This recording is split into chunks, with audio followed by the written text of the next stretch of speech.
안녕하세요. 네, 차루TV 박철입니다.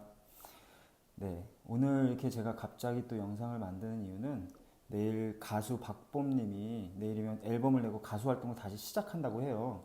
뭐 여러분도 아시겠지만 지난 2010년에 마약 밀수를 했다는 의혹으로 입건됐다가 입건 유예로 다시 이제 무죄로 된 거죠. 그래서 이야기는 다들 아실 거라 생각하는데 그래서 가수 활동을 내일부터 본격 시작하기 전에 YG에서 그와 관련된 입장을 다시 한번 냈어요. 그래서 그거에 대한 얘기를 좀 하려고 하는데요. 다음에 올라온 기사를 저 봤는데 굳이 영상을 만들어야겠다 생각했던 것들은 그 댓글들이 너무 안 좋은 거예요. 최근에 YG에 있는 가수 승리가 좀 사회적 물의를 많이 일으키면서 또 저는 박범에 대한 그 입장 전문에 대해서도 사람들이 댓글 악플 같은 게 되게 많이 달리더라고요. 그래서 그걸 보면서 꼭 이 영상을 빨리 만들어야겠다 이런 생각을 했습니다. YG에서 낸 입장 전문 좀 요약해서 말씀을 드리면은 첫째는 박범이 들여온 에더럴이라는 약품 이거는 약 미국 FDA 정식 승인한 합법적 의약품이다. 미국에서는 그렇지만 우리나라에서는 불법 마약류라는 걸 잘 몰랐다는 거예요. 그래서 무리를 일으켜서 죄송하다. 이게 첫 번째고요. 두 번째는 박범은 ADD라는 걸 앓고 있다. 지금은 국내 합법 의약품만으로 치료를 받고 있으며 따뜻한 시선을 좀 봐달라는 겁니다. ADD가 뭔지 그리고 에더런이 뭔지 이런 얘기를 하지 않고서는 이 얘기에 대해서 정확하게 받아들일 수가 없을 것 같아서 좀 그런 얘기를 좀 하려고 합니다. 여러분 우선 저는 박범이 ADD라는 사실에 매우 반가웠어요. 뭐냐면은 ADD라는 거는 즉 이 ADHD에서 H인 하이퍼 액티비티 그 과잉 행동만 빠진 거예요. 주의력 결핍 장애죠. 그러니까 ADHD가 기본 주의력 결핍 과잉 행동 장애인 건 아시죠? 거기서 과잉 행동만 빠진 주의력 결핍 장애입니다. 그래서 사실 ADHD 같은 경우 아동들이 이제 잘 치료가 안 돼서 성인이 되면은 과잉 행동이 줄어들고 주의력 결핍 문제만 남아서 이 ADD인 경우가 굉장히 많습니다. 전 세계적으로 성인 5% 정도가 ADHD를 앓고 있고 우리나라에서도 약 82만 명이 앓고 있는 질환으로 매우 흔한 질병이라고 보시면 돼요. 저 역시 성인 ADHD, 그러니까 ADD 환자여서 이렇게 유튜브도 만들고 있습니다. 이게 생각보다 살기가 좀 많이 불편합니다. 특히 우울이나 불안, 자기 혐오나 사회 기피와 같은 공존 질환들이 거의 대부분 함께 나타나기 때문에 더욱 힘들어서 적절한 약물과 상담 치료 그리고 주변 사람들의 도움이 굉장히 많이 필요합니다. 그렇다면 이 에더럴이란 무엇이냐? 미국의 흔한 ADHD 치료제입니다. 아니 그럼 우리나라에는 왜 ADHD 치료제가 없냐? 이렇게 생각하실 수도 있는데요. 간단히 설명을 드리면은 ADHD는 보통 뇌의 도파민이나 노르아드레날린 이 두 가지 신경 전달 호르몬 이 농도가 부족해서 나타나는 증상인데요. 우리나라의 합법적인 대표 치료제인 메틸페니데이트 계열의 약물은 분비된 호르몬의 재흡수를 막아서 이 뇌의 호르몬 농도를 높여주는 거예요. 우리나라에선 합법이죠, 그게.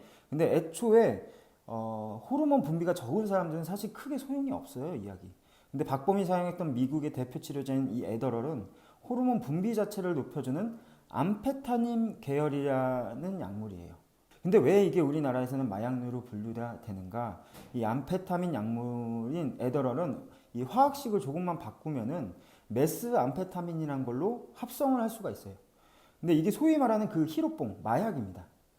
그래서 정부는 이런 위험성 때문에 마약류로 정한 거지 암페타민 계열 자체가 무슨 마약 성분이 있어서 환각 증세가 있거나 그런 건 전혀 아니에요. 네, 이건 확실히 말씀드릴 수 있고 실제 ADHD를 앓고 있는 사람 중에서 이 호르몬 분비 자체가 적은 사람들은 한국에 있는 치료제로는 아무런 효과가 없다고 해요. 그래서 실제 약물 효과를 나타내는 거를 통계치로 환자들 중에 7, 80%가 우리 한국에 있는 약으로 치료 호전되는 경향을 보인다라고 얘기하거든요. 그러니 박범이 미국에서 평소에 먹던 그 효과를 받겠죠, 당연히. 그런 에더럴을 들어온 게 우리나라에서는 마약인지 몰랐다고 하는 그 얘기가 저는 솔직히 너무 이해가 돼요. 예. 그리고 마지막 진짜 마약류인 거 몰랐냐, 우리나라에서 그 불법인지 몰랐냐 이렇게 이제 기사에 보면은 댓글을 다신 분들이 있는데 그럼 왜 그 젤리랑 섞어서 이렇게 들어오거나 또 할머니를 통해서 우회적으로 이렇게 받으려고 했냐 정말 의문이다 이렇게 얘기하신 분도 있어요. 근데 그 댓글에 어떤 교민이 대댓글을 달았어요. 그분 얘기는 교민들은 소포 불칠 때 아주 흔한 방식이라는 거예요. 뭐냐면은 이것저것 섞어가지고 제일 싸고 또 도난 유형이 적은 무난한 물품만 라벨을 적고요. 젤리랑 섞어서 오는 그런 부분에 대한 너무 이해가 된다고 하시고, 또 국제 소포는 도착 예정 스케줄이 통관 변수가 많아가지고 언제 올지 감이 안 오기 때문에 중요한 소포면 보통 늘 집에 있는 사람 주소로 보낸다고 해요. 그러니까 할머니한테 보내는 게 너무 이해가 된다. 누구나 그럴 수 있다라고 하는 거죠. 그런 식으로 많은 이제 오해와 이제 우리가 좀 잘 모르면서 하는 얘기들이 정말 많았던 거예요, 여러분. 그래서 지금 가수 승리 문제로 YG에 대해서 많이 실망하신 분들이 많은 걸로 저도 알고 있어요. 저도 보면서 진짜 너무 화가 나고 이건 말도 안 된다고 생각했죠. 근데 가수 박범은 무슨 죄가 있어서 이렇게 싸잡아서 YG는 못 믿어 이렇게 하시는 건 좀 아니지 않을까 싶었어요. 제대로 하나하나 따져보았으면 좋겠거든요. 왜냐면은 이게 사람의 운명이 달린 문제잖아요. 근데 그렇게 대충 퉁쳐서 그렇게 함부로 얘기할 수는 없다고 생각했어요. 죄 지은 사람은 죄값을 당연히 받게 하는 게 맞는 거고, 근데 최소한 우리 사회가 억울한 사람은 만들지 말아야 되지 않을까 싶었고요. 박범이 지금 받고 있는 사회적인 비난이나 뭐 그런 것들은 전 정말 억울한 문제라고 생각이 들었어요. 그리고 ADHD 같은 경우는 스트레스에 굉장히 취약해요. 그래서 주변에 있는 사람들의 도움으로 저는 박범님이 지금 이렇게 다시 재기하고 일어나려고 한다고 보고 있거든요. 근데 또다시 그런 말도 안 되는 억측이나 근거 없는 비난, 이런 것들은 박범님의 인생에 정말 되게 어려움을 주는 요소가 분명히 될 것이다 라고 생각해서 그런 비난이나 이런 지책 이런 거는 더 이상 안 했으면 좋겠다 라는 생각이 들었습니다. 그래서 저는 가수 박범님을 열렬히 응원합니다. 꼭 이번 앨범이 잘 성공해서 우리 ADHD 환자들도 잘 할 수 있다는 것을 저는 개인적으로 좀 많이 보여줬으면 하는 생각이 있습니다. 네, 오늘은 급하게 만든 거여서 말더듬이 이런 거 그냥 바로바로 나가거든요. 네, 그러니까 좀 양해 부탁드리고 불편하더라도 좀 봐주시면 좋겠습니다. 네, 구독하고 좋아요 꼭 부탁드릴게요. 감사합니다.